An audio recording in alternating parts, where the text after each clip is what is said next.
Good afternoon, good morning, good evening. This is Harry from Spurs TV, and today I've got David with me. He's come back on the show late comer, and Harry Scarf. We finally got a show together again We after finally last have. night. Yeah. So, Harry, Indeed. your first time on the show. How you doing? Yeah, very good. Thank you. It's good to be here, be on the show with you once again. Yeah, it's great to come on your channel, I think, for the first time. So thank you for having me on.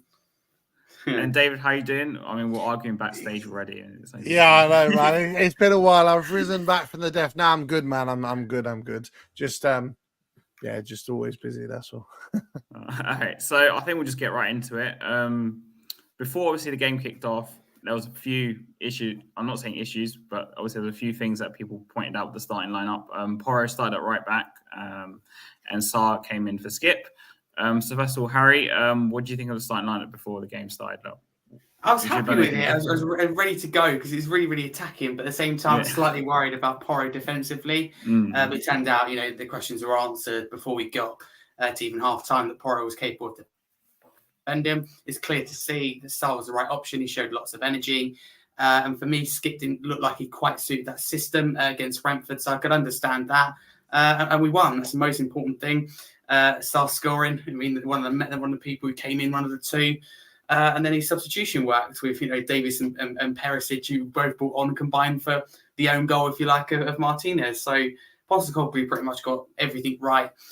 Slightly nervous when I saw the starting lineup, but I full trust in Postecoglou.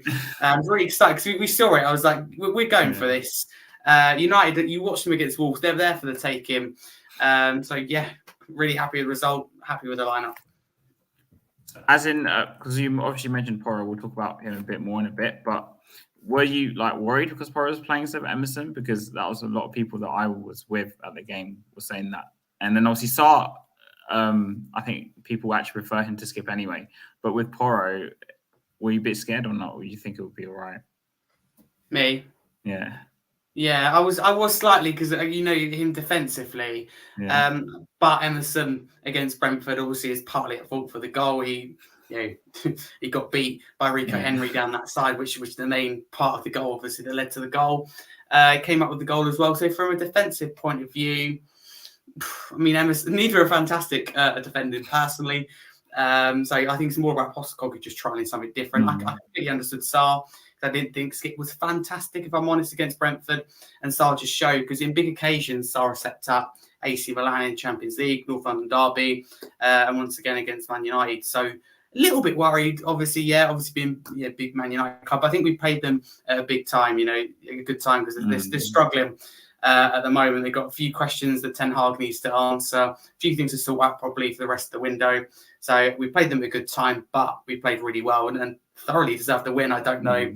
You got like some Goldbridge from Man United, Roy Keane, etc.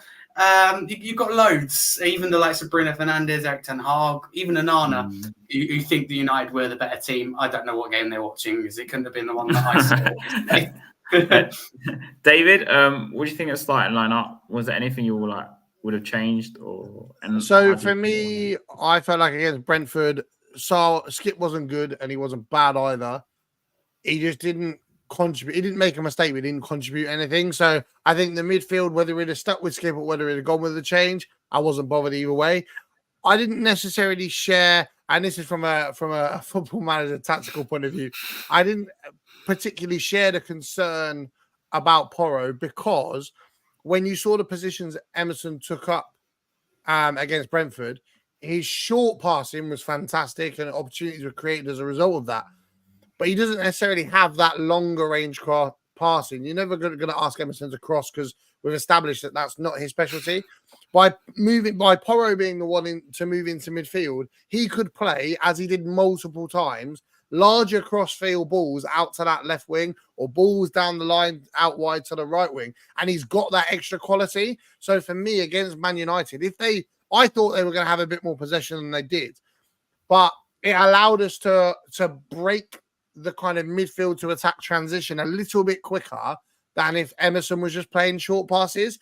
And I always believed that was going to be more of an advantage than the difference between Emerson and Porro defensively. I don't think there's that much of a difference. And I think Emerson's better at the short passing, one-touch creation, whereas Porro has the longer range passing. And to break Man United apart, I thought their midfield was going to be a lot better than it was. So I thought, for me, Porro would have been the difference breaking the midfield on the right-hand side. Turns out he didn't actually need to be, because United's midfield was awful. But for me, when I saw that change, I knew exactly what kind of passes he was going to be playing. And you saw it several times, passes out to the right wing, where after Perisic came on, passes out to left wing, passes down the right wing, down on the right-hand side. Balls fizzed into into Maddison, sorry. Porro's got a little bit more about that Emerson hasn't got. And against the bigger side, that little bit more attacking quality is probably worth the risk as defensive. What people have got to remember as well, it's not Pedro Porro at right back. It's Pedro Porro as an inverted wing back playing in front of the two centre backs. So where you sit there and say previously we might have had Kyle Walker at right back or back, and when they've attacked out wide, they've left space in behind.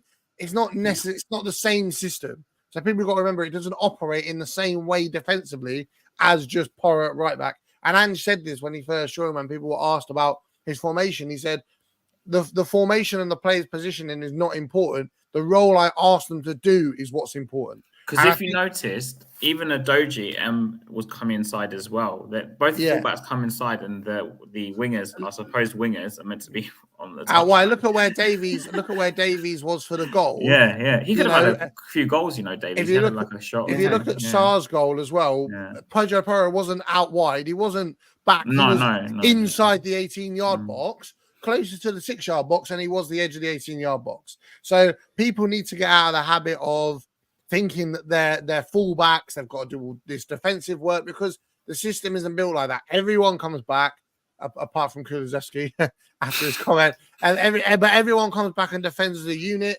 and then they attack forward as a unit. They dominate possession as a unit. It's not a fullback being one-on-one. And there will be times where Porro's in midfield and will get caught out. But if you look at it and what we can create in possession, that's always going to be worth the risk in this style of football. Okay, so obviously we're going to focus on the positives first. Romero and Van de Ven. Okay, Harry, what have you thought of this partnership? It's only been 2 games, but I like what I've seen so far. I think he'll be up there with one of the very best. The way Van de Ven settled in has really impressed me. Yeah.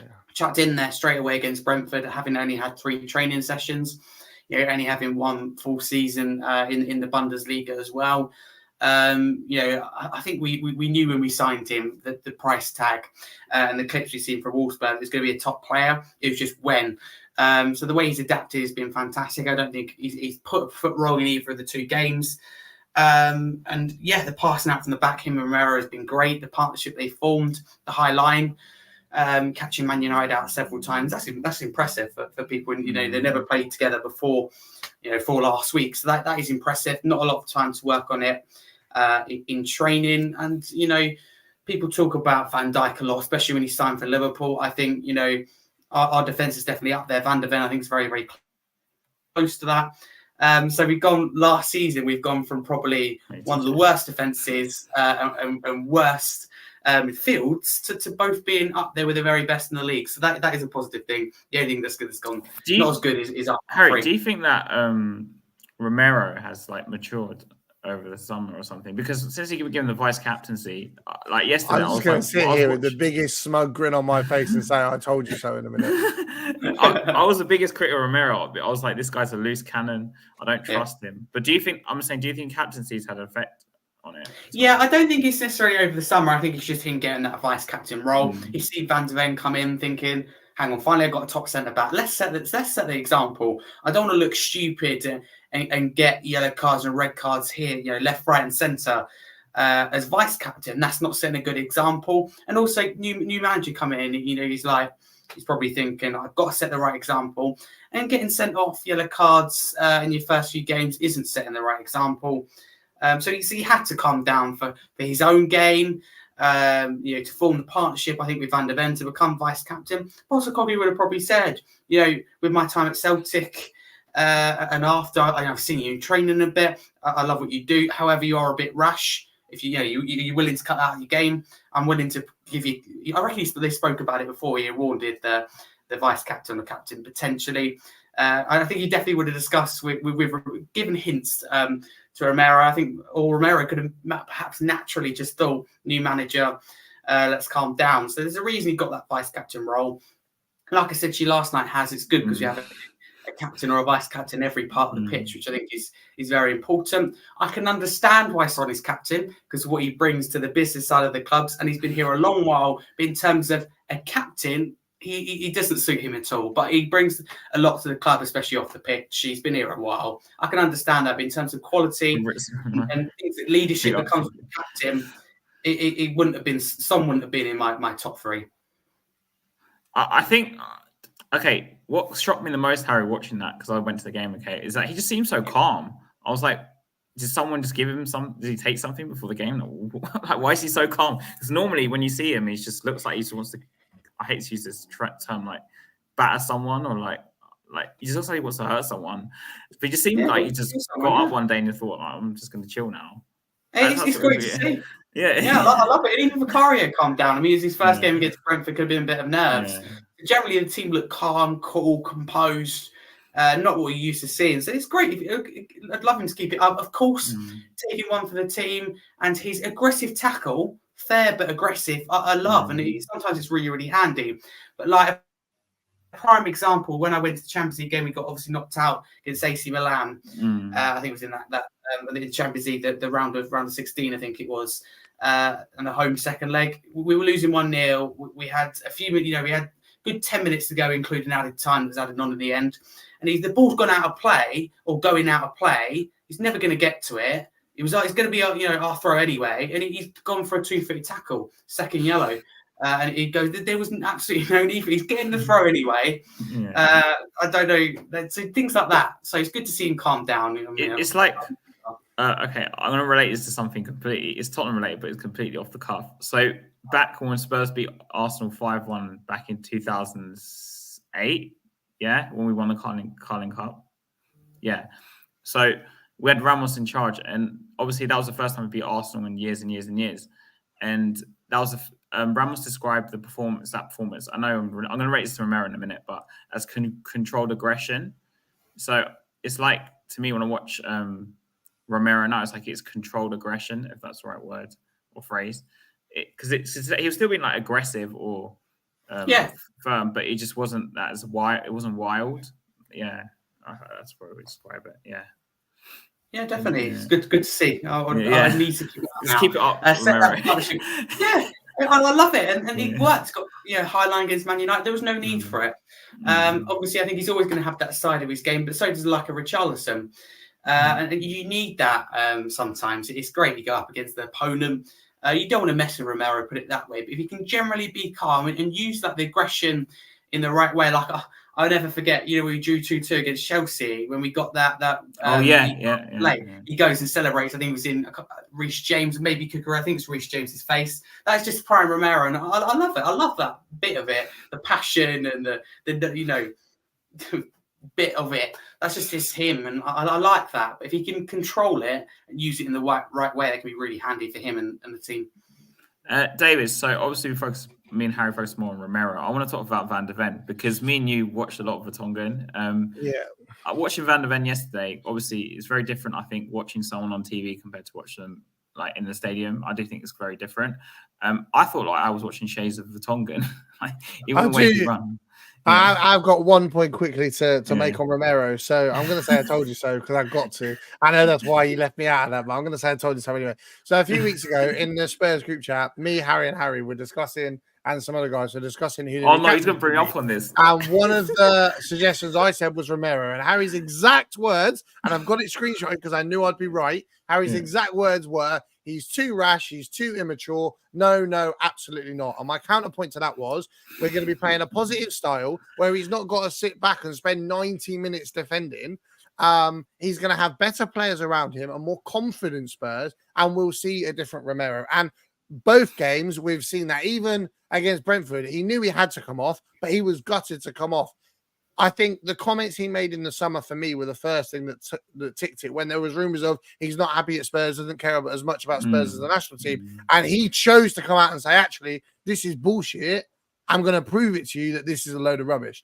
And honestly, he's been, it's like we'll go on to Son later, but when I say lead by example, Romero's performance yesterday is exactly what I'm talking about. And you don't have to be a vocal leader. We've had Lloris who's happy to scream and shout at a defense and then go and give the ball away 2 minutes later.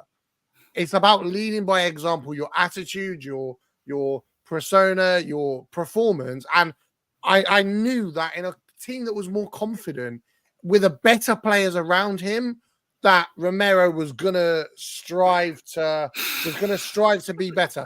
And I think we've only seen 10% of what we can see from Romero. I really do. And on to Van de Ven. Honestly, I didn't think he was gonna take time to settle. I thought his fitness might be a little bit of an issue. But even then, he didn't look leggy. He hasn't looked tired in both games.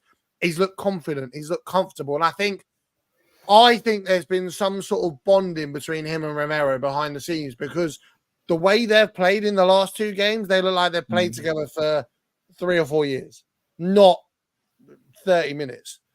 Do you know how much time did Van de Ven after he joined when we played Brentford? It was literally just under a week. Was it 3 training sessions? I don't even think it was 3, because I think he wasn't part of the first one because he was settling in with a group. So it might have only been 2. I think Postecoglou has had them work together as a group.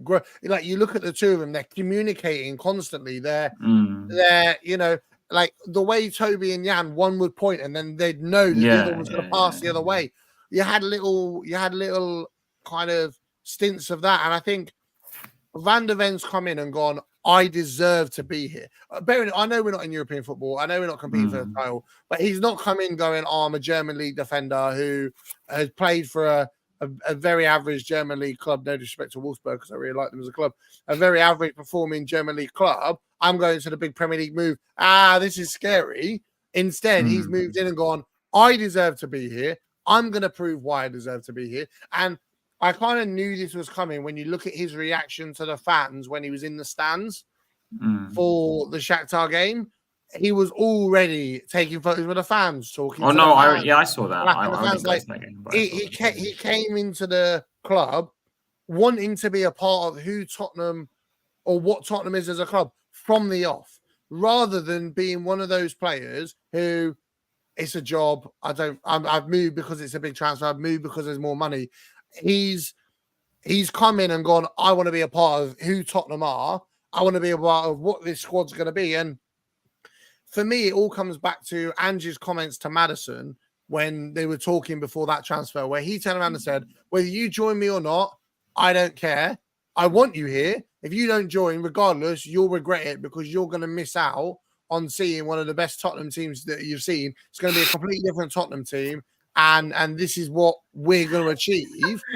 I knew he'd bring this up. I knew he'd say this. I wouldn't be surprised. For fuck's sake. I wouldn't be surprised if Maddison wasn't the only player Anne said that to. And I think you look at the attitude of all the players across the board. Even Richarlison today came out straight away and said, I wasn't pissed off that I got subbed off. I have no problem with the manager. I was annoyed at myself because I should have done better. And I'm finishing the chances in training, so I need to do better here. You know, I think for me, the attitude of the whole squad is so good that when you've got Mickey Van de Ven coming in and going, I want to work, I want to prove that I deserve to be here. You've got Sarr coming in going, I'm going to grab this opportunity by the scruff of the neck. We seem like we've got a very humble and hard-working group. Rather than, and it is a shame that he's gone, but when it was Kane, if you guys seen the 2 photos of Kane running to the corner celebrating and then everybody else running to the corner celebrating with Sarr yesterday, that for me just shows that we are more of a team now than we've been in the last couple of years. And I really, really hope that it continues. And I think players like Romero are only going to get better. Players like Emerson is only going to get better. Players like Destiny, Bissouma, Sarr, all these players, and even Solomon looked really, really lively when he came on. He was having his shirt pulled, and he was just running. It's like when you're running against or swimming against the current. He was having his shirt yanked behind, and he was still pushed through, still got away. We threw 3 players and played the ball, and I think these players want to be part of a squad that achieve things, not part of a starting 11 that achieve things. And that, for me, is the most important change between us now versus us under Jose, us under Conte, and even us under Nuno. It was under those 3 managers, it was individuals who wanted to do well rather than a squad of players who wanted to do well, if that makes sense. I think just praising your energy. Yeah. Okay. Thank you very much. So obviously, Harry, I'm one of those people who was quite worried that Saul was thrown in yesterday, admittedly. Yeah. And you can even ask my brother this on the way to the game. But do you think that obviously our midfield was tweaked a little bit? We had Maddison stayed with Basuma and he just added Sarr instead of Skip.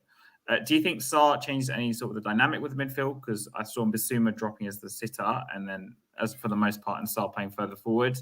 Do you prefer it that way? Or do you prefer to say Basuma further up? What's I know Sarr's obviously done bits, right? But what did you think of his performance? Just tell me, Yeah, honestly, I don't mind because I thought Basuma, was fantastic against both Brentford and Man United in 2 slightly different positions. I love Skippy, but it's clear to see that Sarr brings a lot more to the team. He brings a lot more energy, a lot more, dynamism, if you like. And I just love that Sarr drops the shoulder. He's got the confidence. It's just great at such a young age as well. So I think we've got a real player on our hands, not only now, but also a long time in the future. I hope his future is at the club because I think he's a really, really special player. Just at his age to be doing what he's doing. And just have the confidence as well to say in the North London derby last season when everyone else around him and the team was not being funny, terrible.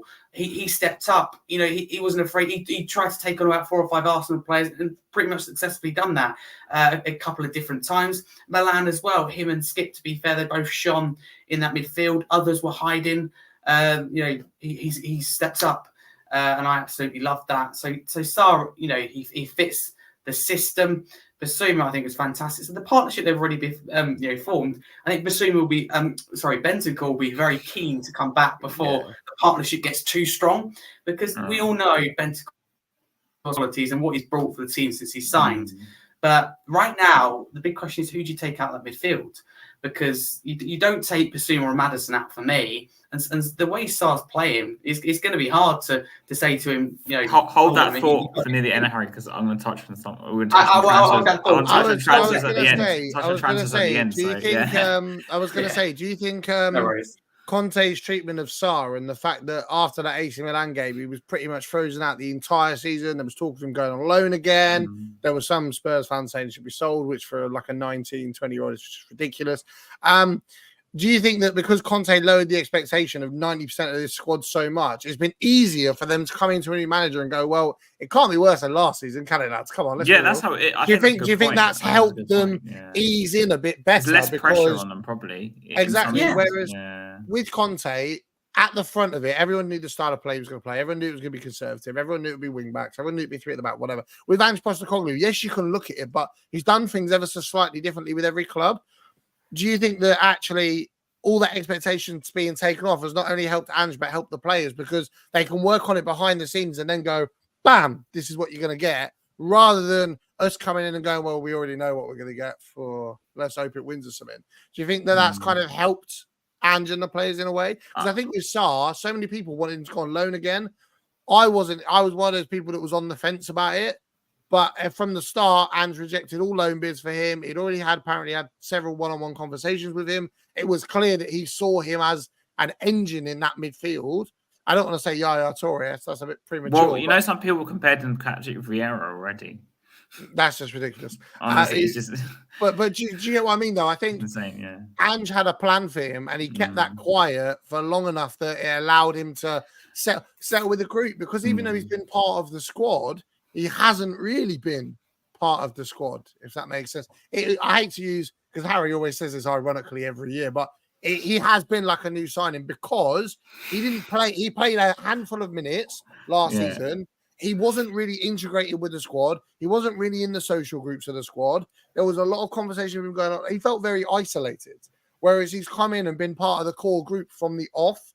And I personally think that's made a massive difference to him being able to settle. But I think Ange also, David and Harry, like we spoke about this a bit last night, I think, Harry, but he's given, and Haas was saying this, and shout out to Haas and View from the South. We're both on it all the time anyway. But he said that he believes that Ange will give everyone in the squad a chance, at least like some sort of chance. Apart from Dyer. Actually, Dyer's probably finished now. Yeah. But he's been finished for 5 years. Do you think that this is why, for example, Højbjerg came on yesterday? Obviously, Sarr, despite his age, has always been given a shot. And I was going to ask David this. So do you think the change from the 2 to the 3, ask both of you this, and making both answer, has made the massive difference? Because from watching myself, the 2 to the 3, now we're playing 3 in midfield. Do you think that's fixed a lot of the issues we had last season? I don't necessarily think so, because I think you're always going to move to a 3 when you go from a possession-based to a conservative system anyway. When you're a conservative system, as long as you've got anchor men in midfield, their job is to win the ball back and play a pass. You don't need 3 players in midfield. It's a waste. Whereas when you're playing possession-based football, you need the 3rd man so you're not overrunning midfield, which was a lot of our problem under Conte when we played against a 3-man midfield. I think it hasn't. I think it's solved our problems in terms of the style of football, because now these players can be expressive, they can have the freedom, and they can enjoy themselves. They're going to play better as a result of it. I mean, Basuma and Sarr are examples of that.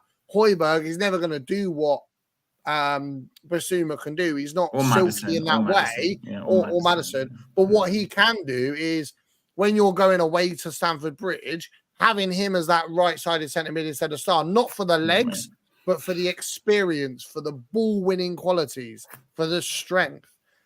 I think you can manipulate that midfield to combat so many different situations. And that's why when Harry said about Bentancur, I'm not necessarily stressed about that, because there will be times where we go away to the Bridge or we go away to City where you will have Basuma, Maddison and Bentancur because of the experience. And until Sarr's gained the experience, he won't miss out because of his quality. He'll miss out because of experience. In the same way, we've got AFCON in January. So I think Bentancur will end up being more like Basuma than he will the engine of the midfield for that situation.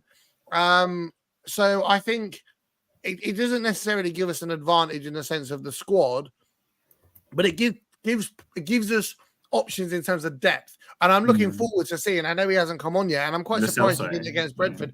I was going to say exactly that. When you're going away to, no disrespect to them, Luton Town, pop in for a coffee, by the way. When you go away to Luton Town, you can say to James Maddison, "Look, mate, if we need you at 45, if we need you at 75, we'll give you that." Lo Celso was incredible during preseason. He played like Postecoglou's attacking 8s. He was close to the striker. He was in the box. There were 2 or 3 goals he scored where he was pouncing on the ball from a rebound and pouncing on the ball from a deflection. And I think this squad now has so many depth options. I think they'll already have a number 1 target in place if Højbjerg goes. But I think even if he doesn't, Maddison, Lo Celso, Sarr, Skip, Basuma, Højbjerg, Bentancur, you're not going to get many better out of Europe teams with a better midfield quality than that. I think the midfield is something we just shouldn't touch. No, I don't think so. And bearing in mind, Harry, we spoke about this at the end of last season. In fact, I think I spoke about it with both of you. Yeah. We were looking at having to gut 90% of that midfield and rebuild it.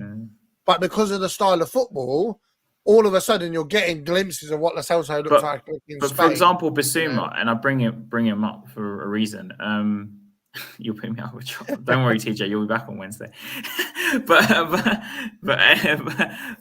basically, like Basuma obviously starred in Brighton in a 3-man midfield, and when Conte came in, he came in a 2-man midfield. He's gone 2-man Brexit, win the ball back and hoof it. Yeah. But now with the 3-man midfield, suddenly you're seeing a different Basuma because he's more comfortable playing in the 3.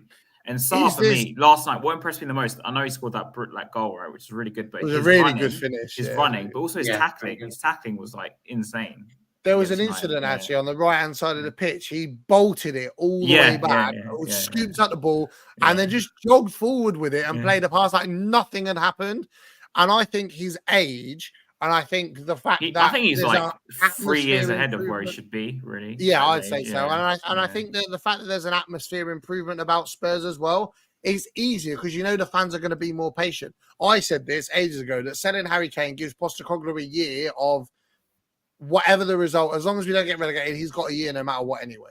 And then you judge him off the second year. But already we're seeing so many improvements, but it's basic shit. The passing out the back is organized. It's structured. It's not just who's free, pass to him. Oh, shit, someone's running in to win the ball back. You know?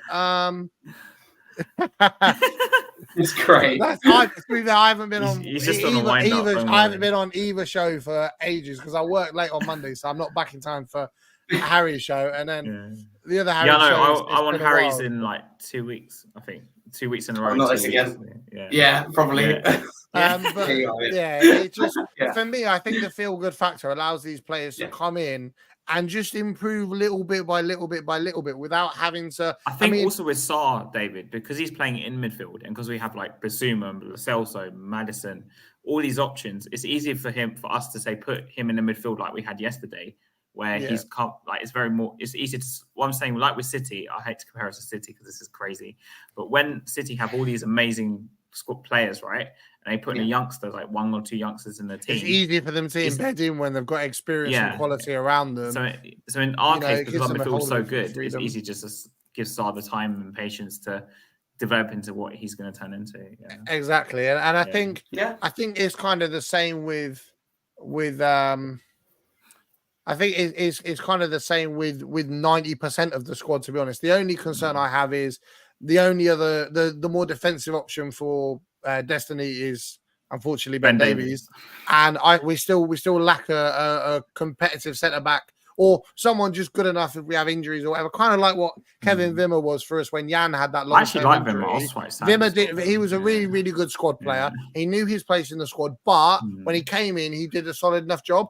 That's all we really need as a rotation. Whether I don't want to say people seem to think Sanchez is going to be that player. I don't personally believe it, but whether he is or whether he isn't, this squad, I look at this squad on paper and go, this has the kind of depth I would build if I was rebuilding Spurs on Football Manager. So that's to compete in 4 competitions, not 3. Like, because for me, we'll touch on transfers at the end, but we need, for me, like a forward player.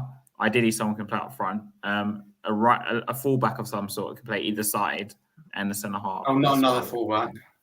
I don't think we'll get the fullback unless Ben Davies goes. Otherwise, I agree with you. I think we need someone that plays either side because obviously Porro and Romero for me are still on progress job they're learning on the job still. Like Porro especially. Obviously, he had that performance yesterday, but we don't know what's going to happen next week.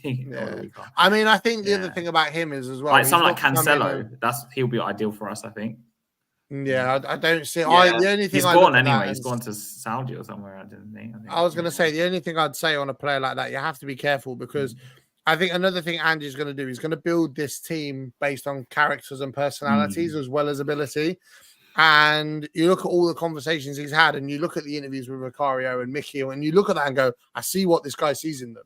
I don't want someone who Maurizio Sarri didn't want because of. He was always an outsider of the core group. I'm not saying I wanted him specifically. It's just but that's what I'm saying. I think across the back, I think we might end up having to wait a year. I think we might end up having to wait a year for Davies. Does Davies' contract run out next year, or is it the year after?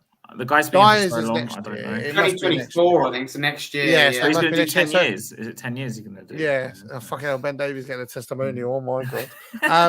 I think we'll see next year. I think we'll see that other fullback come in and Davies go on a free. Dyer, I reckon he'll agree a termination of his contract before the end of the window. Oh, I hope so. I think so. Okay, we're going to go on to this negative stuff now. So. What negative stuff? Thoughts on Son and Kulu, Harry? Okay. Yeah, I don't want to sit here and be critical because there's part of me that always says to people, don't jump on the players back after 2 games. But I don't want to say they've been shocking, but they've been ineffective. When the team's thriving, they're non-existent. And that is why I don't get where people point out Richarlison, because he's been no worse than Son or Kulusevski.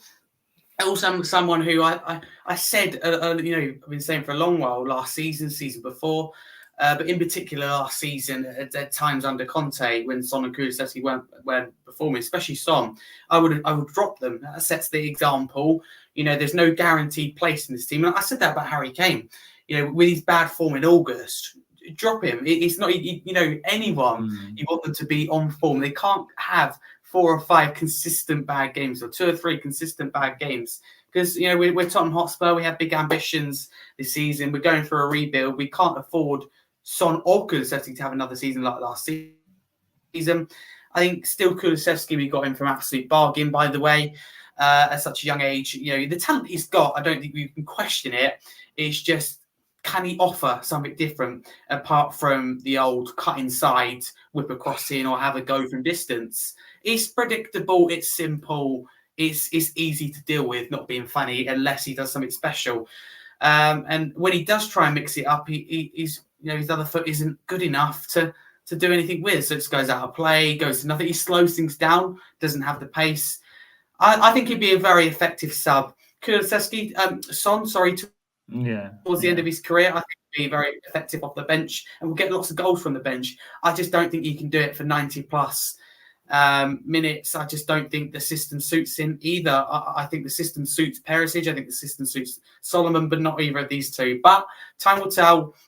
Son could be in contention to win the Golden Boot before the end of the season. So I'm not going to question it after 2 games. I thought Haaland would struggle. I was one of the ones who said Haaland would struggle in the Premier League. I think he's Did you say that? Yeah, I thought that the difference between the Bundesliga. I don't know. It was a massive. I wasn't like. Yeah, I wasn't like some like Rory Jennings, who didn't think he'd score. What was it, 10 or 15? Yeah, he was like he's not going to score any goals. Yeah. Yeah, I didn't think it's surpassed Kane. So you just don't know. You really don't know. David, I'm going to disagree with both of you, and Harry's going to hate this. Both of you, actually. I think with Kulusevski, I think he's shown glimpses. I think he has to have the confidence to do more of what he did for the Sarr goal. And I think he needs to understand that you are going to be played high and you are going to be played wide. And while, yes, you might like to cut in, you need to learn to use your both feet. I think that's my only concern with Kulusevski. I think the rest, he will get it. I think give him a chance. Bear in mind, Kulusevski's still very, very, very young.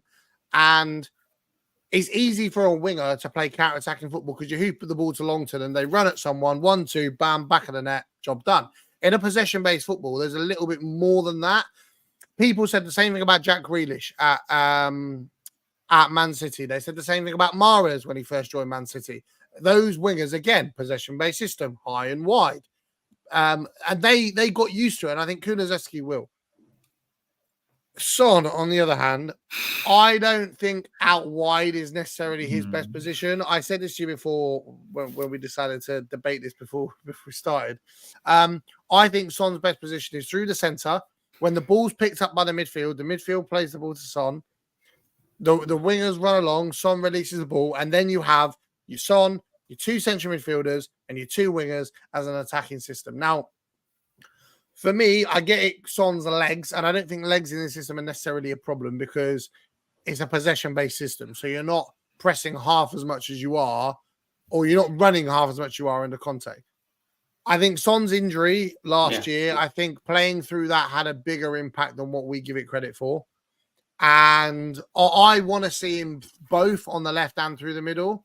I want to see Solomon on the left as well, because I think he could have that kind of quality. Yeah. I think what we've got to remember as well is Spurs haven't played this style of football for 5 years. So Kulusevski is a different reason. I think he just needs to, the same way Mahrez and Grealish did for Pep, I think Kulusevski just needs to get used to not always cutting inside, needs to get used to the possessional style of play. I think Son, on the other hand, I think I would give him till January to... Not till January. Let me finish. I would give him till January. Obviously, rotating him in some games still because we're not going to play him every game. Playing him through the middle in some, through the left in some, and then sit in January. Look at his numbers. look at his work rate, and then reassess the Shall I tell situation. you what worries me the most? Oscar I'll go into my Coughlin- opinion on about it. Like, Yeah. So when I watch Son now, and I hate to make this comparison, but do you know when Bell came back on that loan? Yeah. Yeah, and you know how it wasn't the same Bale, right? He Yeah, could yeah. still score goals. Obviously, we'd bring him on as a sub. And to be fair to him, he got, I think, was it 12? Was it 12, 13 goals? I know he scored a lot in the in patches. He did all right. He did all right. But But he played through the centre. Jose used him sparingly. He did play him on the right a bit as well. But and because he knew that his legs were basically gone. And unfortunately, when I watch Son now, I feel like I'm just watching Bale back in 2021 or whatever. I think by the end of the season you'll be in for a very, very big shock. I really don't think so. Very big shock with Son. I just, and obviously people point to his injury, but then that's another reason why I make the mirror comparison, because obviously Bale has had bad injuries over his time in football. So as for Kulusevski, I do think there's a player there. I just wouldn't play him on the right. I'd play him in the middle. But you can't. But then so you've just signed Kulusevski for 45 million. I agree with him playing through the middle. Again, it's another Football Manager thing. I agree with him being played through the middle, and it would be really, really effective in James Maddison's role. My concern with that is you're never going to play, just like you're not going to play Lo Celso and Maddison. You're never going to play Kulusevski and Maddison together. So you're telling Kulusevski for 95% of the season, while we're not in Europe, he's not going to play. That's not going to work. I think in that situation, we need to get it.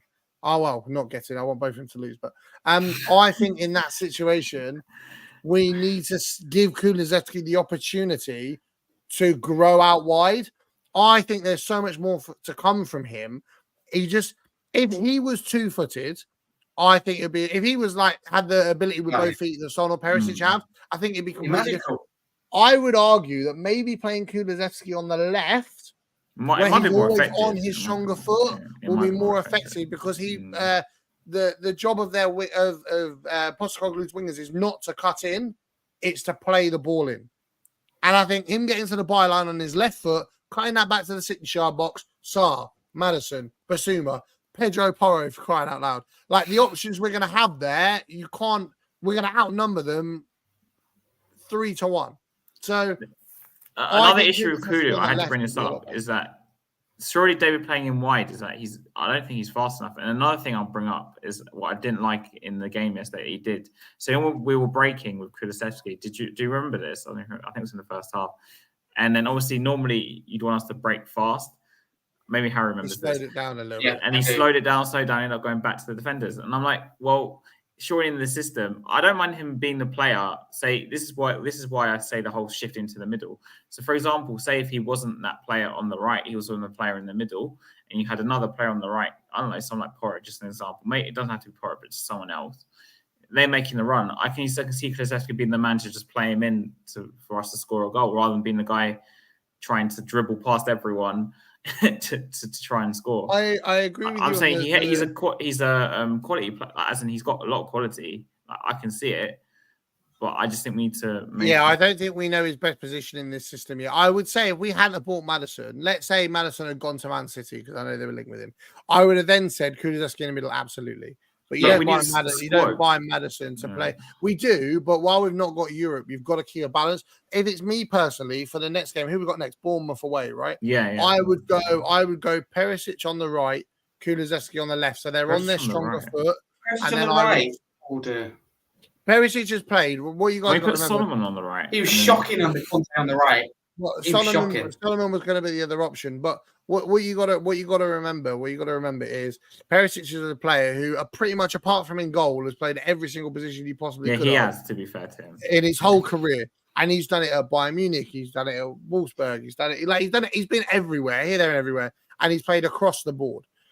I think for a game against Bournemouth's fullbacks, I think having the crossing ability of Kulusevski and of Perisic on their natural foot, we'll either see that it won't work and we'll go, right, swap it back and give Kulusevski time on cutting in, or we'll look at that and go, we have to play with outside wingers, not inverted wingers, which is, I think, will be the conclusion we come to. At that point, then, you sit there and you need to be looking at players like, what obviously I know he's signed for Aston Villa now, but Diaby, you played a large amount on the left to start with. You look at options like that. I think this season, a large part will be about finding the players that fit, finding the players that don't, and then the last 10% of changes that we'll need will be done next summer with contracts expiring, hopefully back in European football, touch wood of some sorts. I think that'll be better off in the long run. I think there's no Spurs asked Postecoglou if he wanted Kulusevski signed. He had a chat with him, and he decided that he did. Because I think Kulusevski, look at the signings we've made so far. He doesn't make that decision if he's not confident that he'll grow into the role. But maybe for now he's playing him on the right, and fingers crossed eventually he moves him to the middle because I think he's been more effective there. Because as in, you can't just suddenly move a player into the middle randomly and say, "Oh, look, you're playing here." What I will say is that the only player I don't want to see play in the middle is Son. I don't want to judge people over a few minutes, but when he's done it before and he done it yesterday when Richarlison came off, again, he just offered nothing. The ball goes up to him. He's got no height. Simple header that Richarlison would have won. He doesn't press. He's getting in Kulusevski's way on the right. He's forgetting the position he's in. I just can't see it. So I think you have to stick with Richarlison. Son and Kulusevski, how long would I give them? A Bournemouth game would be was my next topic, by the way. So you want to carry everyone on Harry. So obviously, Richarlison's very divisive. I think that's the right way to say it right now. There's some people who I watch channels and they just want to sell him, get rid of him. We should be playing impatient fuckers. That's what I'm saying. Yeah, I think he's not worth the money. He's never going to be Harry Kane. I think that right there. I think you've just summarised it perfectly. Yeah. People need to stop looking at it as a Harry Kane replacement and start looking at it as Harry Kane's contract's left. Spurs have signed a new striker for a new style of play. Richarlison, for me, he was best. I was talking to my stepdad about this when I went shopping this morning. Richarlison was best at Everton, up in the face of the defender, on the defender's back, facing the goal. That's when he was at the best. And in Postecoglou's system, he can do that. Because we played with Harry Kane, where whoever played in the middle had their back to the goal, they stand the other. Richarlison is not a back to goal striker. He's up against the defender. 1, 2, 1, push in front, jump, header, goal. And I think once Richarlison, he's getting there. There was a lot of glimpses. I thought it was a lot better yesterday than last week. 100%. I mean, we were at the Marseille game, Harry, last year. When he scored the goals. At that point, the goals he scored, he was facing the way the ball was coming. Like I say, back to the defender. He wasn't back to goal. He had his back to the defender on a half turn for the goal. Header, back post. That's where he will be most effective, especially if Kulusevski gets himself into positions like he did for the Sarr goal yesterday. If Kulusevski can keep getting himself into those positions and Son can do the same on the other side, Richarlison will score goals. He needs to stop playing with his back to goal. That is his biggest problem. And I think that will come. Though. I think that's an issue too. Yeah. People around him haven't stepped up. Son and Kulusevski, they've been poor. So the front three in general have been poor. I'd give them till the Bournemouth game because you've got, after that, you've got the likes of Luton coming up and eventually the North London derby. We shouldn't be in this situation in North London derby where Son and Kulusevski aren't working and we don't know what position to play them in. Yes, it's about trying new things, but you can't get to Christmas and still be faffing around. Wait for Son, please, Son. Wait for Son, and what's our best position? I love Sonny, but I hope it it will work out. I was one of the first ones to say, look, he went through a bad injury last season, was forced to wrongly play. Whether it's his choice, the club's choice that made him do that, I don't know. Probably a bit both. It was wrong, and he come back and score goals. How long is it going to take? How long are we going to keep saying this? But this is what I'm saying, though. People need to start realizing that Son is not going to get the kind of goals that he got last season. Not because of his ability or not because he's losing his legs, but because the system doesn't allow for the wingers to be that close to the box. They are the suppliers. David. He's not even providing. But I would argue there were so many opportunities yesterday. Did you not see his miss in the first half, David? That was horrible. Yeah, he sliced it completely. But I don't know how he did that. There were so many opportunities. And then there was one when he went across the goal. To be fair to him, and himself. But he went across the goal and he should have shot earlier and he delayed. There were so many glimpses where Son was 80% there to creating a really good chance. I think we just have to understand that even under Pochettino, the football wasn't this heavy possession based. The wingers weren't this high, and they could cut in whenever they liked. Now, Postecoglou is yes, they've got the freedom, but there's also has to be discipline within that freedom. And I think you've got to just give them an opportunity more than just a couple of games to get used to that. Son's not going to be in the top 10 goal scorers next season. But what he will be is one of those players you sit and look at that and go, all right, he got an 8.5 in that game. He didn't score, he didn't get an assist, but you saw exactly what he did for the team. I think people need to accept the fact that that's where Son's going to go. There's nothing wrong with that. It just might take some adapting for people to get used to that when he's been a player who scored 15, 20 goals every season. It's not, but David, it's not even that. It's like, so you look at the system, right? And you compare it to Poch's, and obviously they're not the same system. Poch played a 4-2-3-1. And Son and Ericsson or whoever was playing wide Delhi, I don't know. It was Son wide one side, Ericsson wide the other. Yeah. So they would come in because the fullbacks would play very wide, right? Yeah. It's whereas like now the fullbacks this are playing. It's the opposite now. So I'm not saying Son can't work in the middle, but I just rather use him as a sub for now. And against Leicester, he came on and scored a hat trick from the bench. Yeah. But I think that was different circumstances. That was genuinely the entire team was absolutely woeful, and Conte wanted to be seen to be making some kind of change. I think Postecoglou gives him that armband because he leads by example, because he is Mr. Tottenham through and through. He signed a 5-year deal in the midst of an absolute shit show. I think I don't know why he did that. Sorry, no. I think whether we like it or not, Son is here to stay, and he is going to be a staple of that attack under Postecoglou. So whether he finds his best position out wide, whether he finds it through the centre, whether he gets goals and assists, or whether he doesn't, him being given that armband was to say that he's going to be the first name on that team sheet 90% of the time. Because this brings us to my other question. Do you think Harry, I'll ask you Harry first, and then Dave can answer this because David has been talking a bit. Sorry. So Harry, do you think Richarlison and Son can play together? I don't know. To be honest with you, I'd love to sit here and go yes.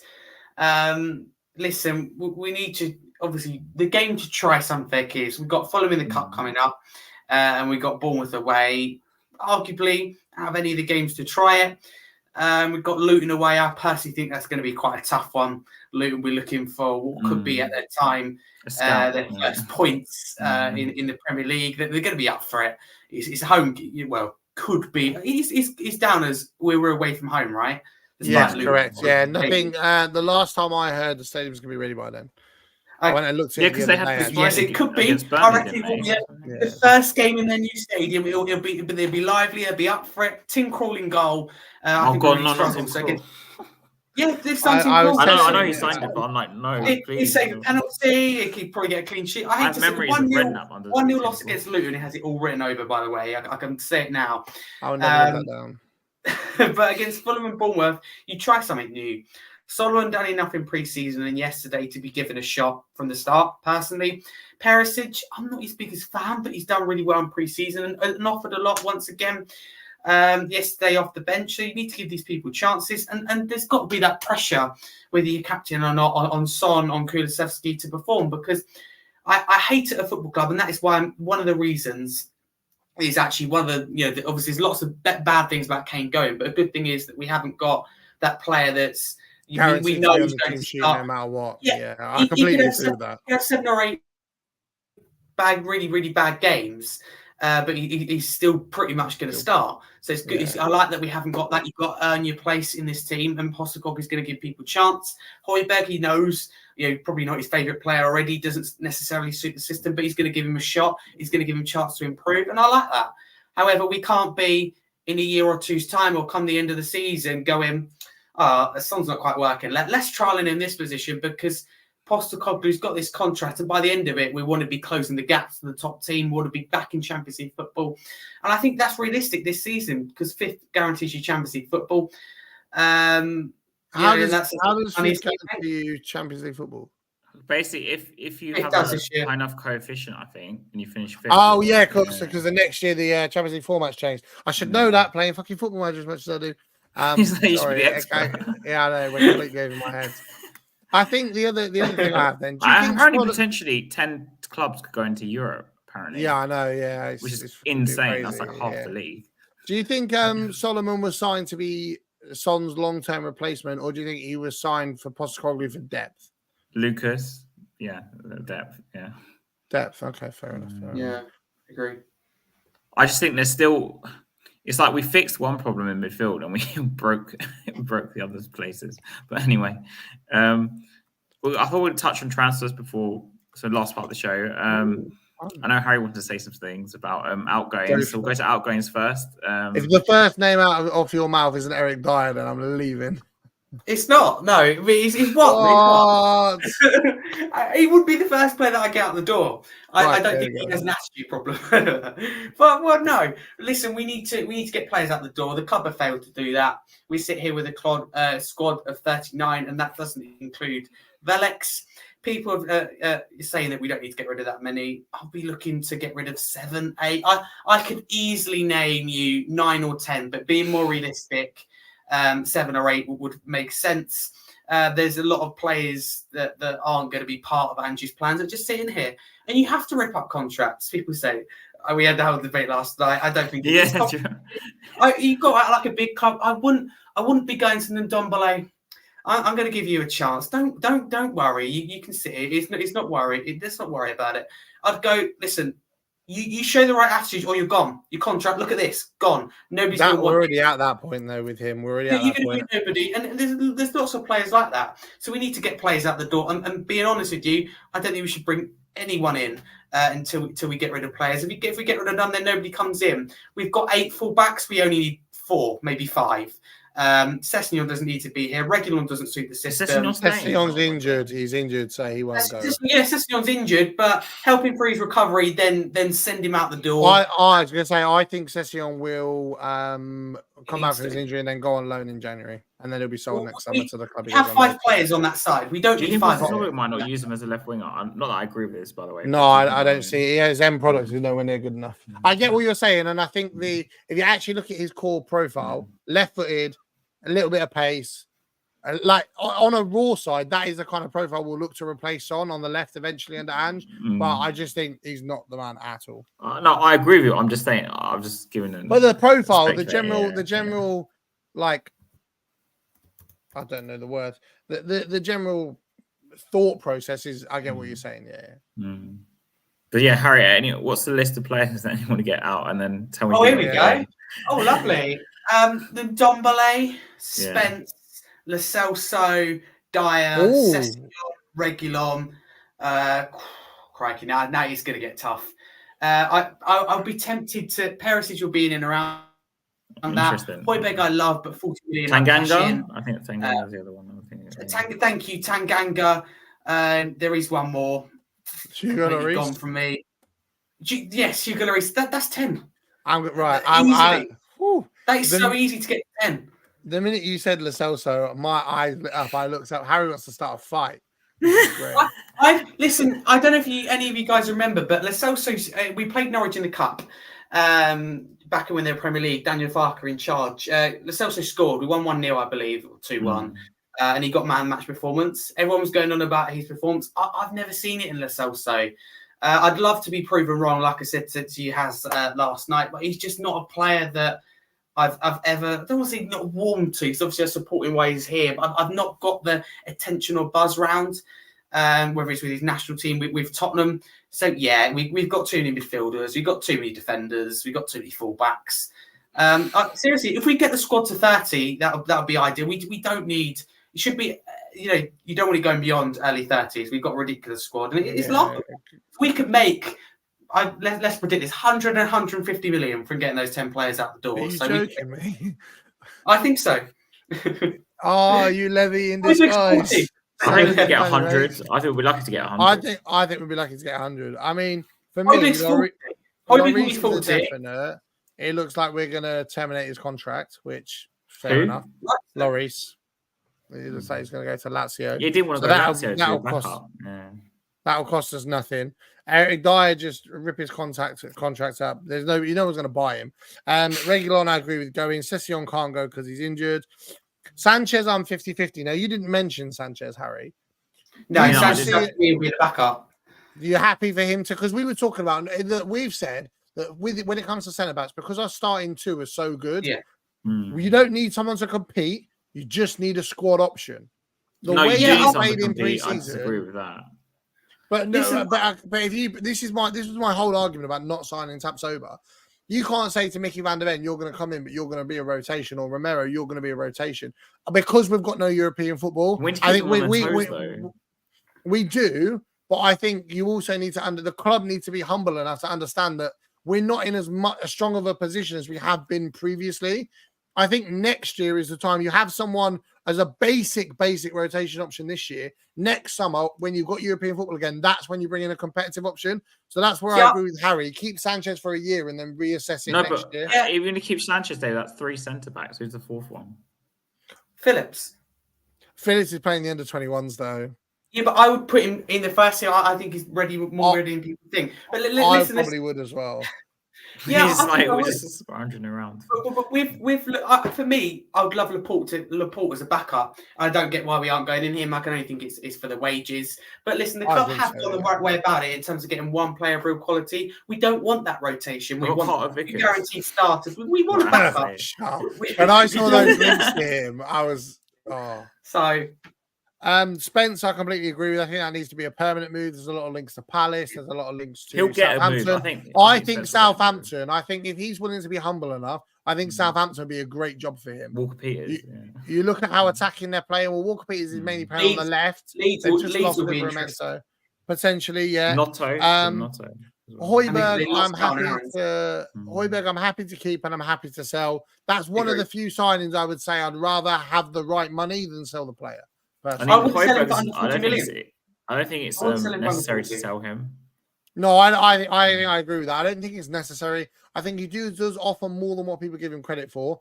Yeah. I think if we're talking about, like Harry said, 40 million, then with add-ons, I think I'd accept that, because I think the club will have, and Ange will have a perfect replacement for that budget. I think if we're starting to look at the 25 to 30, I think keep hold of him, because he does offer a lot, and he does have he just needs to step up, because his overall body language at times last season wasn't quite acceptable enough. But to be honest with you, it wasn't for 90% of the squad because of the state Conte had everyone's morale in. So I'm not going to read too much into that. I think that's 6 for one, half dozen the other. Lo Celso, completely disagree with. We're talking about depth, and we're talking about we need to pre-plan a squad that's ready to play twice a week, because we're expecting to be back in European football. If you sell Lo Celso now, you've got to go and buy another player next year, or buy another player now. You need an option to replace Maddison. But if you move Kulusevski, then you've got to go and buy another winger, and you're looking at 50, 60, 70 million. We're not going to do that this summer. That's a next summer job. We can afford to get 1 or 2 midfielders out the door and not bring anyone else in. We've got a lot of options, a lot of midfielders, and that's not even with Benson. I think Skip will stay, though. I think Højbjerg's the only one that they're trying to... I think Højbjerg's the only one. Do you think Højbjerg and Lo Celso will go, though? I don't think Lo Celso will go. I don't think Lo Celso will go. I think Højbjerg might, because he's expressed to the club that he would be happy to go. I don't know what when his contract runs out. He's on the long one. He's 2025. Oh, okay, then. I think if it's not this summer, I think it'll be next summer for him. I think the club might say, look, we're getting to the end of the window. We've got a little bit other priorities. Stay this year, and we'll let you go next year for 5 or 6 million less than what you would have gone this year. Makes the move easier for you. But, you know, it saves there being too many changes in one transfer window, because you've got to be careful about that as well. And I think the other one that will go is Tanguy Ndombele. I'm very disappointed, because when Ange came in, he turned around and said, I'm giving everyone equal. If he doesn't go, he's not going to be in the squad at all. So, you know, I agree with that. It'll be my football manager job, relegate him to the under-19s and then let him go on a free in 2 years. With Tanguy, what's frustrating the most is him and Lo Celso were both told in pre-season, you will have an opportunity, you need to prove it. Lo Celso grabbed the opportunity by the scruff of neck. He got several goals, several assists. He was in the right position at the right time. And you can see as an attacking 8 how he played in Ange's system. Even when Ndombele was in the team, yes, he was okay to start with, but it seemed very much he was drifting out of position. He was playing how he wanted to play, not how the manager wanted him to play. And I think that's what's caused him to be frozen out completely now. If he was playing how the manager wanted to play, but not as good of a quality, I think the manager would have been likely to keep him till at least January. But because he's completely disregarded how the manager wants him to play on the pitch and has done whatever he wanted to do, he's dribbled when the manager told him he needs to be more of a passing player. You know, he's given the ball away on a press. He's not tracked back. I think that's where the manager's gone, you know what then? If you're not buying into it, get lost. Which Alistair Gold and Paul O'Keefe and so many other people have said. Apparently, he was turning up late to training or something. I was reading. Exactly. If you don't, I mean, all you had to do was look at his. I know people made a meme out of it, but all you had to do was look at his attitude on day one. Yeah, you could already see a face of I don't want to be here. So I'm turning up to work because I have to turn up to work, not because I want to play. Can I just jump onto that? The squad numbers were released last week, just before the Man United game. And was he given one? Everyone is smiling. One player was not smiling. One player had, a face that had just been slapped. Who do you reckon that was? It was Tanguy Ndombele. It was Tanguy Ndombele. The only one he didn't look like he wanted to be, even Højbjerg. He secretly may not want to be here, but puts on the best smile. Same with Jed Spence, beaming smile. Yeah, even then, he's still, even when you see Jed Spence, he still looks like he's training hard. He still looks like he's trying to be a part of the social group. And Ndombele is very much isolated, and he's isolated. Ndombele's like got Uber Eats from McDonald's every day. That's what I do get it, but Saudi Arabia and Ndombele for me makes sense. It fits, it does, but I don't think we'll be able to sell him there. Remember the discussion we had last night, Harry? Yeah, and Levy pissed off the Saudis. That's on Levy though. Yeah. That is on Levy because he could make. Look at Chelsea and the amount of money they made for Saudi Arabia. Well, it looks like Galatasaray is going to be the one, but apparently he doesn't want to go there. Yeah, he rejects. Where does he want to go? The offer's also very low. I think he'll go back to a low-level French club in the first week, like a Montpellier or somewhere like that, and he'll be told, "Look, you either slash your wages, otherwise you're gonna." I think Spurs will sell him and pay like 60% of his wages still for like 2 years just to get him off the books and cut it down a little bit. One other out I want to debate with you. Now, I know he's injured at the moment, but when we talk about Son in that left wing role, and we just spoke about Sessegnon, the left-footed, quick, agile player that we would look forward to have as rotation for Son on that left-hand side, do you not think Brian Hill, with what he has shown, could be that? I'd rather keep Brian Hill. I think so. He's injured at the moment, but there were 3 loan bids made for him this summer. All of them turned down by Postecoglou. Brian Hill's a player. I actually like Brian Hill a lot. I think there's so much in there. I always liked him. Is he our replacement without having to? And we're not talking about like 7 years ago, Harry, where we used to sit there and say, we'll replace him with this player because we're not going to buy someone. Yeah. Like if Hill doesn't work, we will go. Like Postecoglou will go and demand another player in that position. But I look at him. I look at his quality. He's short. He's agile. He's quick. He can have the freedom on that left hand side, and he's crossing on his strong foot naturally. I think him on one side, Solomon on the other, could be really, really. I'm gutted. He's injured. It'd be exciting. Genuinely gutted. Yeah.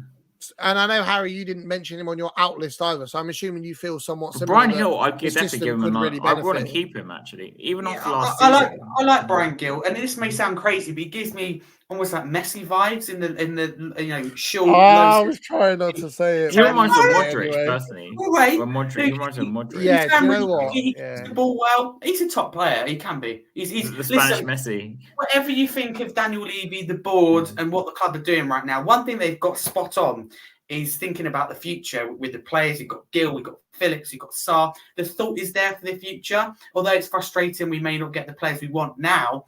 They're building. There is some attitude towards 2 years' time, not just we don't want to end up in a position like where we've been in the. Like, look at like loads of people have said Matoma, for example. I would much rather Spurs go and sign an 18, 19, 20, 21-year-old now who can be a part of the squad and ease into the role over going and giving Brighton £100 million in 2 years' time. I don't want to be that I think club. We've done with someone like Phillips. Exactly. And I don't want us to become that club. I know, Harry, both of you have criticised the club spending. I know other Harry, we've discussed it for like 8 years now on and off. Yeah. The kind of the lack of the investment. Mm-hmm. That's the one thing I will say is... The problem is, David, is I don't think we'll know whether this project is a success until 2 years' time, because obviously we might get to another stage when we're back into Champions League again, right? Say we're getting back into it. And then are we willing to take the final step again? All the excitement will happen again. Oh, look, we're back in Champions League, blah, blah. Will we go and spend again to buy the players that Andrew wants? Based on previous years, probably not.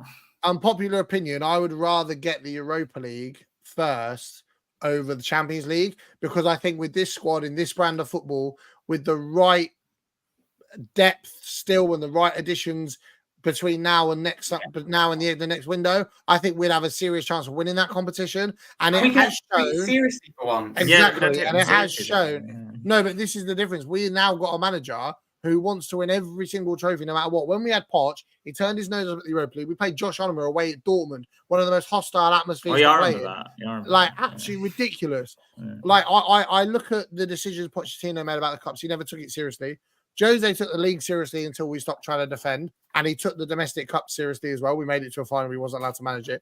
Conte kind of put his fingers in the top 4 basket to keep his job, and then sabotaged it second season later anyway. And Nuno didn't last long enough to fucking play the first round of the League Cup. So when you look at this, you've now got a manager who wants to win absolutely every competition he's in. He's not an idiot. He knows we're not going to win the Premier League this year, but he will know that getting into I don't want to win the Conference League, not because I have a problem with it, but just because of the fact that West Ham have done it first, and we'll never hear the end of it. But the Europa League, I think that's a realistic position for us to be in, especially if Villa win the Conference League, if West Ham win the Europa League and get Champions League football, then it opens up a lot of spots lower down in the league for us. We can get 8th and get Europa League, or get 7th, get Europa League. I think at that point in time, this squad is built to start out in the Europa League first. And I think we don't have that pressure now. Sondler's playing for the club. The rest of these players are here under the pretense of a 3 to 4 year project before it peaks. We don't have to meet one specific player's expectations anymore. That's the one benefit of Kane going, and I can't believe I'm going to say this. We are not now being held to a barrel or being strangled every single season to meet one person's expectations and fuck what everybody else thinks. We can improve as a squad as we're meant to, bit by bit by bit. And I think that will make it easier for Ange, easier for the players, and a lot easier for the fans as well in the long run. Spot on.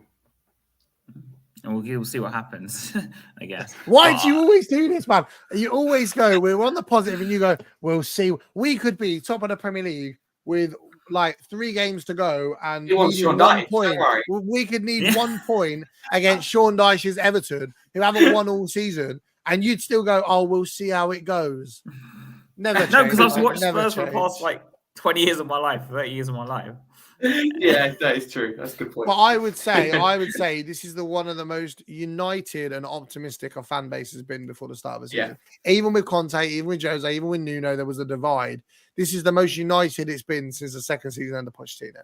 And I'm really excited. I feel that at the start of last season under Conte. I went into I hold my hands up, David. I really thought we'd do well last season under Conte. We got top 4, and I was thinking title. But there was a big divide with that, though. There was a big divide with fans still.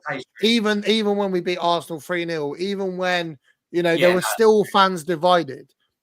Postecoglou's come in and quietly doing his job and doing his job well. And I think by the end of the season, exactly, he has. I was one of those fans. You guys will remember when I put it in the group chat. I wasn't sure. I wasn't convinced. But you know what? What I've seen in pre-season, what I've seen in the first 2 games of the season, I've never been more confident in having a manager in charge of our football club. And I think in 3 years' time, we'll be sitting here looking at this going, that's one of the best decisions the club's ever made. Yeah. Oh, that's big words. It's just like your Romero's not leadership material, right? I still don't think he's completely leadership material, but it's one game. He'll get sent off, and I'll get like 15 messages. Going, are you sleeping okay? Romero, red card. I told you so. We'll just lose it 1 game. but it's okay. So, are there any, before we end it, obviously, are there any specific players you guys want by the end of the window? So, Harry, I know you. Do you not have anyone like Gift or I wouldn't be crying my eyes out if we don't bring anyone in. In an ideal world, like I said, we got a top forward in Mitrovic or Tony. He's got Saudi, unfortunately. Mitrovic taken money over ambition, but that's completely inflation's hitting everyone hard.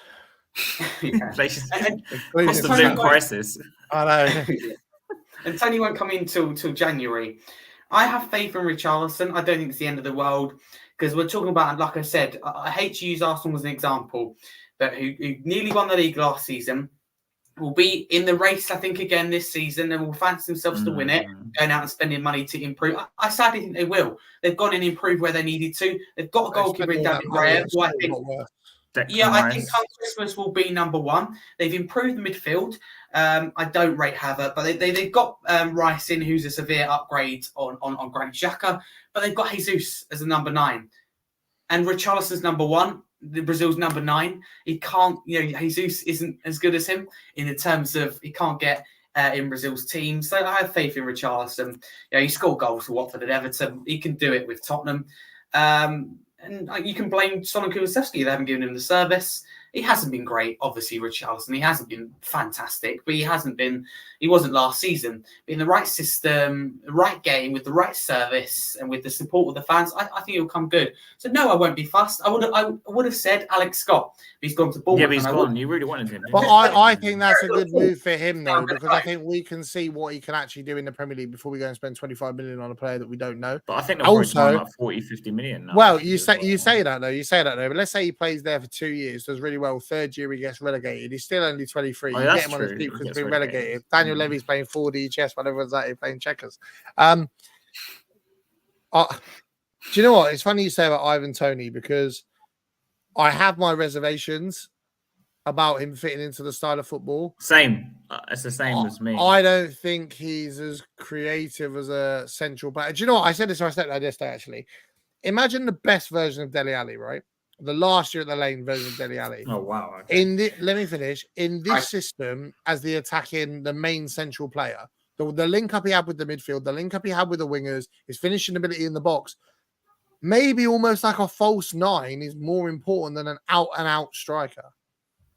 Someone like, I hate to say it because I never really rated him, but someone of the Bobby Firmino style, maybe that would be better suited to this system as a rotation option with Richarlison over Toney, who is another out-and-out striker again.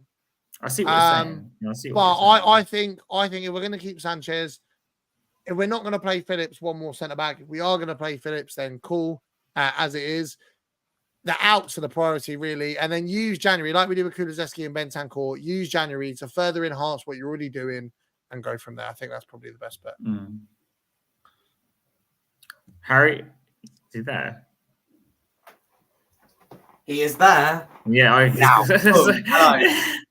All right. Is there anything else you want to say before we end the stream? Because I know you're going live in, is it half an hour? Yeah, I'm going live at 7 with Part Lane Podcast. No, there's nothing I want to say. Roll on, this season, excited. Do my usual. I say this every year and I love it, but it never happens. So here's time to break that. Watch out for Tottenham this season. We're back. We're going to smash everyone. Watch out. I say it all the time, but it never. Me and you have been once bitten, twice shy, Harry. Don't worry about it. He'll learn. I've had enough experience to know that I'll never say stuff like this. That we would go on a title charge under Conte, and it was quickly ruined. So no, watch out for Tottenham. We look good. We're only going to improve. Roll on the North London derby. Roll on the London derby. No, on the derby. He's done it, Harry. No, Chelsea is struggling. Chelsea, look, they're set to lose. They're going to lose 2-1 against West Ham. 10 men West Ham, by the way. What an appointment. Pastor Cogley is 2-1 at the moment. But no, we have to be realistic. Get players out the door. Because I do not keep waking up and seeing a squad of Chelsea missed a pen as well, by the way. Really? What?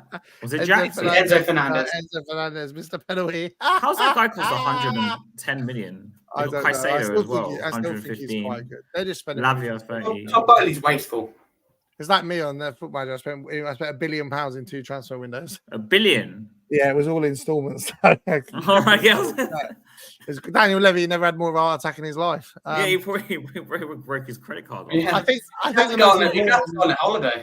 think the most important thing for us this season is take it step by step, game by game, continue to improve, continue to develop, continue to keep the unity, continue to keep the relationship with the fans, continue to protest the owners, not the players, not the manager. And I think we'll slowly but surely see a Tottenham team that we can continuously be proud of. Let's get into League Cup semi-finals and FA Cup semi-finals, and then we can go and build from there. I think City will want to defend their treble this year, but you never know. I think I'm not going to say. No. I meant that in the sense of like when it was the domestic cups. No. All right. The one thing I will say, I'm not looking forward to a North London derby because it's the first one's at the Emirates. They're all a bunch of arseholes. But As always, come on, you Spurs. The thing with Arsenal is Declan Rice is a quality signing, man. Honestly. He might be, but Havertz is a donkey. He Paying is, him yeah. and Odegaard as a 3-man midfield is ridiculous. You might as well just pay Jesus and fucking Balogun in midfield. There's just too much stability. The midfield's good, bar Havertz. I think Rice and Odegaard are exceptional, but you can't say a midfield's good apart from 1/3 of it. That doesn't. You can't say that. We'll put it like this way. For me, Arsenal had the best midfield last season. Partey would be a better option, I think, than Havertz. I think they wasted money. Pep might disagree personally. One midfield won the Premier League, one didn't. That's all I'm saying. One midfield nearly won the Premier League. One midfield won the league because they based the other team. They had Haaland. Okay, one team won the league because they had Erling Haaland, and they had a world-class team that's been invested in even more than Arsenal. So by City having a world-class team, what you're saying is their midfield is better than Arsenal's. I never said that. No, they got Erling Haaland. You give Arsenal Haaland and they win the league. I think they will this year. I think they've improved. Odegaard. I think Arsenal need a top striker if they're going to win the league. If Arsenal had a top striker, they would definitely. They'd rip up the whole of it. Isak at Newcastle, he's going to be a star. Yeah, he'd be perfect. I think Arsenal will go for Ivan Toney when his band's up. You think? In January? He strikes me as an Arsenal signing. He looks like an Arsenal striker, player, which is what they need. Yeah. And I think he'll fit the mold well. I think he'd be better suited to them than us. I feel like the Isaac kind of profile, the Firmino kind of profile, will be better suited to our style. Isaac would be so good for us. This is what was interesting. I always thought about João Felix. Now I know he's had problems with Simeone, but I feel like in this style of football, he proved at Chelsea, whether we like it or not, he can actually finish his chances. He's not very similar to Richarlison. He's not the player who's going to weave 3-1 West Ham, by the way. 3-1. He's not going to weave through 3 players and smash it into the corner. Yeah. But when you've got João Felix in and around the 6-yard box, in the 18-yard box, with multiple players around him, he'll finish those chances. My only concern with him is about the press. Do you remember when he first left? Ironic. When he first left Benfica, and he was pictured wearing a Tottenham shirt in like an Instagram post, and somebody asked him in an interview after just having Atletico Madrid, you've heard of the Premier League club Tottenham, would you ever sign for them? People have seen you in a Spurs shirt. And he said, maybe, you never know what the future holds. Right now, I'm at Atletico Madrid. We'll see where the next step is. Could he be a player that Ange goes to and says, come and have your redemption arc here? The fans are going to love you. Ignore the fact you play for Chelsea. Come here. Make Chelsea regret the fact they didn't sign you permanently. Make Simeone regret the fact that he plays 15 men behind the ball. And come here, finish the chances. Job well done, sorted. Do you think Felix is an out-and-out striker, though? No, I think he's more of a false nine, which is exactly why I came to a conclusion. Do you think he'll score goals in the system? Yeah. That's what I'm trying to say. Yeah. I think he will do. Being in and around the 6-yard box, I think he will do. All right, interesting. Because a lot of people I've spoken to are very against Felix, because people said that, the Højbjerg swap thing. Yeah. I think he'll either be really, really good or really, really bad, but yeah, I guess that's life. A chance of winning to take. Exactly. Flip a coin. 6-1/2 does any other. I mean, Chelsea, they've pretty much lost 3-1 against West Ham. 10 men West Ham as well. So it looks like we got the appointment in Postecoglou right. Fair to say. Yeah, I quite like. With Kane now going, I'm kind of glad we didn't get Pochettino. I feel like having a new era, a new Spurs, new identity, new start. Yeah, exactly, a complete fresh start. Me and Harry have said about this for donkey's years that every time we've gone, we're gonna have a new rebuild under a manager. We've always said you need to get rid of the crap that was there from the previous ones. Yeah. Obviously, Kane and someone haven't included in that. In this situation, there are a lot of players that aren't included in that. But your likes of Dyer and your likes of Davies need to be just the last period, and Lloris needs to be the last period out the door for us to fully transition, and I think they will be. So, all right, okay. So, other than that, come on, you Spurs. So, if you're watching this, go and check out Harry on his own channel at Scarfy Spurs Talk. I'll probably be on there quite soon, and also he's on Park Lane podcast. Park Lane podcast. We got a new Twitter banner as well. I finally got Luke to do the new Twitter banner, and we're doing a score predictor. So yeah, we're going to see who wins that, and we have our own FPL league. If anyone wants to join. You're hosting at 7:00. So go and if you're watching this, go into Park Lane podcast. I've been on that once myself actually. But yeah, I've been on. And that'll be perfect timing actually, because when you finish there, head over to my Twitch this evening. I'm streaming a network save on Football Manager with 2 Arsenal fans, funny actually. One of them's bottom of the league with Wolves, 2 losses from 2. One is 2 draws from 2 with Leicester, although one was a 3-3 against Liverpool. And guess who's top of the league? 6 points from 6. So, come over, watch a madness. It's a good laugh, a good joke, and you get to see me bring out my wonderful tactics board, which I've used to. Can't even see it in the thing because of the green screen, but which I've tried to emulate. I finished building it yesterday. A tactic Mr. Tactician. Postecoglou's style of play, which is why I knew what I said about Pedro Porro, because I was sitting there building that tactic based on Andrew's style yesterday. So if you want to see me put that in use and give up after 2 games, then come over to Twitch later on this evening. About 9:30, we'll be live. The 3 of us will be live. It'll be really, really good fun. The vibes are always good. The laughs are always good. So before we go, come on, you Spurs. Come on, you Spurs.